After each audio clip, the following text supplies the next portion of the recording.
Hi guys, welcome to story with அனி. வஞ்சிமா நகரத்தோட 4வது அத்தியாயம். அமைச்சர் கூறிய செய்தி. கதைக்குள்ள போயிடலாமா?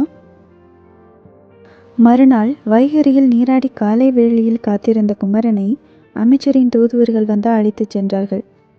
கம்பீரமான தோற்றமும் எதிரே வந்து நிற்பவர்களை ஊடுருவி பார்க்கும் கண்களுமாக அமைச்சர் அழும்பில்வேல் பார்வையில் பட்டதுமே குமரன் அவருக்கு பொருத்தமான வார்த்தைகளை பொருத்தமான இடத்தில் பதில் தர வேண்டிய எச்சரிக்கை தன் மனதுக்குள் அளித்தான்.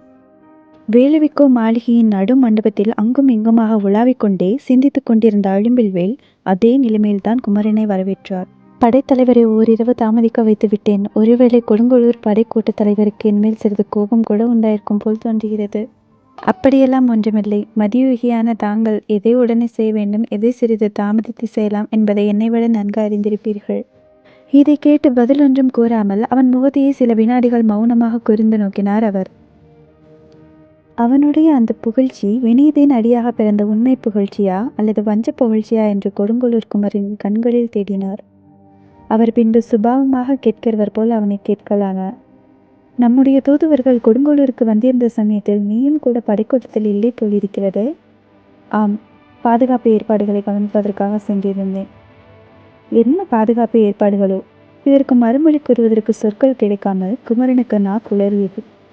அவனுடைய அந்த பலவீனத்தை மேலும் தொடர்ந்து தாக்காமல், அதனால் என்ன குமரா, பாதுகாப்பு ஏற்பாடுகளை தக்க சமயம் பார்த்து கவனித்து செயல்பட வேண்டியது உன் கடமைதானே என்ற அந்த பேச்சையும் சுபாவமாக திருப்பினார்.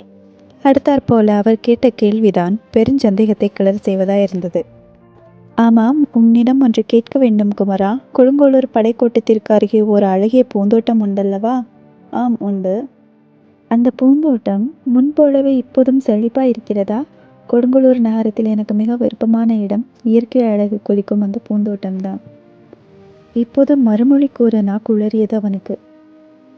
என் வயதுக்கும் முதுமைக்கும் இப்படிப்பட்ட அழகிய பூங்காக்களில் பிரியம் வைப்பது அவ்வளவாக பொருத்தமில்லை என்று உனக்கு தோன்றலாம் குமரா. பூங்காக்களையும் பொழில்களையும் உன் போன்ற மீசை எறும்பும் பருவத்து வாலிப பிள்ளைகள் தான் நன்றாக அனுபவிக்க முடியும் என்றாலும் என் போன்ற முதியவர்களுக்கு இயற்கை அழகின் மேலுள்ள பிரியம் ஒரு நாளும் போய்விடுவதில்லை. அந்த பூங்காவை பற்றி அவருடைய பேச்சு வளர வளர அவனுடைய பயம் அதிகமாகியது. பேச்சு எங்கே எப்படி வந்து முடியும் என்பதை அவனால் கணிக்க முடியாமல் இருந்தது. தன்னை வர சொல்லி இருந்த காரியங்களை எல்லாம் விட்டுவிட்டு எதற்காக இப்படி பூங்காவை பற்றி பேச தொடங்கிவிட்டார் என்பது புரியாமல் தவித்தான். எதற்காக சுற்றி வளைத்து அந்த பேச்சை இழுக்கிறார் என்பது புரிந்தது போலவும் இருந்தது. அதே சமயத்தில் அவர் ஒருவித உள்ளர்த்தமும் இல்லாமல் சுபாவமாக பேசுவது போலவும் இருந்தது. எனவே தடுமாற்றம் தெரியாதபடி அவருக்கு முன் நிற்க இயலாமல் தவித்தான் அவன். அவரோ பேச்சை மீண்டும் இயல்பாக திருப்பினார். எதற்காக சொல்ல வந்தேன் என்றால், அத்தகைய அழகிய பூங்காக்களும் பொழில்களும் வாவிகளும் நீரோடைகளும் நிறைந்த கொடுங்கோளூர் நகரத்தை நம் உயிரை கொடுத்தாவது பாதுகாக்க வேண்டும். கொடுங்கோளூர் நகரில்தான் சேர நாட்டிலே புகழ்பெற்ற ரத்தின வணிகர்கள் எல்லாம் இருக்கிறார்கள். இந்த சேர நாட்டிலே அழகான பெண்களும் கொடுங்கோளூரில் தான் இருக்கிறார்கள். அது மட்டுமன்று குமரன் நம்பி, உன்னை போல் வாலிப்பான உடற்கட்டுள்ள சுந்தர வாலிபர்களும் கூட கொடுங்கோளூரில் தான் இருக்கிறார்கள் என்று கூறி நிறுத்திவிட்டு, அந்த வார்த்தைகள் கொடுங்கோளூர் குமரன் நம்பியை எந்த அளவுக்கு நிலை தடுமாற வைத்திருக்கின்றன என்று கவனிக்க தொடங்கினார் அழும்பில்வேல். அவருடைய சொற்களை தாங்குவதை காட்டிலும் பார்வையை தாங்குவதை கடுமையாக உணர்ந்தான் குமரன் நம்பி. அமைச்சர் பெருமானுக்கு என்ன காரணத்தினாலோ இன்று என்மேல் அளவு கடந்த கருணை பிறந்திருக்கிறது. என்னையும் ஒரு பொருட்டாக மதித்து புகழ்வதை கேட்டு வெட்கமாக இருக்கிறது. பொதுவாக வீரர்கள் எதற்கும் வெட்கப்படக்கூடாதென்று சொல்லுவார்கள். வீரர்கள் நாணமும் வெட்கமும் படக்கூடாதென்றால் வீரர்களுக்கெல்லாம் தலைவனாகிய படைத்தலைவன் நிச்சயமாக வெட்கப்படக்கூடாது. அமைச்சர் பெருமான் என்னை கூப்பிட்டு அனுப்பிய கட்டளையை அறிந்து கொள்ள மிக ஆர்வமாயிருக்கிறேன். அதை நான் சொல்லித்தான் இனி நீ அறிந்து கொள்ள வேண்டும் என்பதில்லையே. கொள்ளை கோட்டத்தாரிடமிருந்து மகோதயக்கரை நகரங்களை காக்க வேண்டும். நேற்றிரவு நான் இங்கிருந்து கொடுங்கோளூர் வரை மாறுவேடத்தில் நகர் பரிசோதனைக்காக சென்று வந்தேன். உன்னை இங்கே வர சொல்லிவிட்டு உனக்கு தெரியாமல் நான் கொடுங்கோளூர் சென்றதற்காக நீ என்னை தவறாக புரிந்து கொள்ளாமல் இருக்க வேண்டும். நான் அனுப்பியிருந்த தூதர்களோடு கூடவே நீயும் வந்திருந்தால் இந்த முடிவுக்கு வந்திருக்க மாட்டேன். நான் வினாடிக்கு வினாடி கொடுங்கோளூரை பற்றி கவலைப்படும்படியான செய்திகள் வந்து கொண்டே இருந்தன. அதற்கேற்றாற்போல் நீயும் அங்கிருந்து வராமல் போகவே எனக்கு ஒன்றும் புரியவில்லை. தலைநகரிலிருந்து கொடுங்கோளூருக்கு வரும் பெருஞ்சாலையில் நான் செல்லவில்லை. அதனால் உன்னையும் இடைவெளியில் சந்திக்க வாய்ப்பில்லை. கொடுங்கோளூருக்கு நான் போயிருந்த போது கேள்விப்பட்ட ஒரு செய்தி என்னை பெருங்கலக்கத்துக்கு ஆளாகிவிட்டது.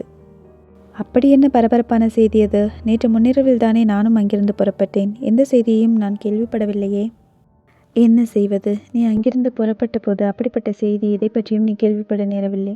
நான் போயிருந்த போது கேள்விப்பட நேர்ந்து விட்டது. என்ன நடந்தது கொடுங்கோளூரில்? பெரிதாக ஒன்றும் நடந்துவிடவில்லை. சேர நாட்டிலே அழகான பெண்கள் கொடுங்கோளூரில் தான் இருக்கிறார்கள் என்று கூறி பெருமைப்பட்டேனே. ஆம், பெருமைப்பட்டீர்கள். அதற்கும் கொடுங்கோளூரில் நேற்றிரவு நடைபெற்ற சம்பவத்திற்கும் என்ன தொடர்பு? தொடர்பு இருப்பதனால் தான் சொல்கிறேன் குமரன் நம்பி. கொடுங்கோளூரிலேயே அழகிற் சிறந்த பெண்ணொருத்தியை கடற்கொள்ளைக்காரர்கள் கொண்டு போய் விட்டார்கள். அதை நினைக்கும் போதுதான் வயிற்றெரிச்சலாக இருக்கிறது. அப்படி ஒன்றும் நடப்பதற்கே சாத்தியமில்லையே.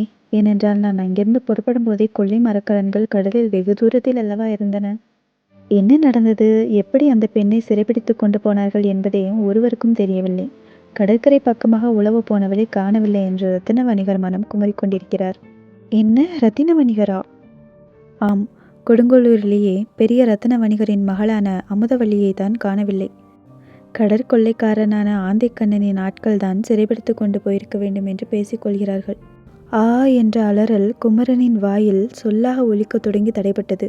அவன் முகத்தில் இருந்த தடுமாற்றை கவனித்த அமைச்சர் பெருமான், ஏன் இவ்வளவு பதற்றமடைகிறாய்? உனக்கு கொடுங்கோளூர் ரத்தின வணிகர் மகள் அமுதவல்லியை தெரியுமோ என்று கேட்டுவிட்டு அவன் நிலைமையை கூர்ந்து கவனிக்கலானார் அமைச்சர்.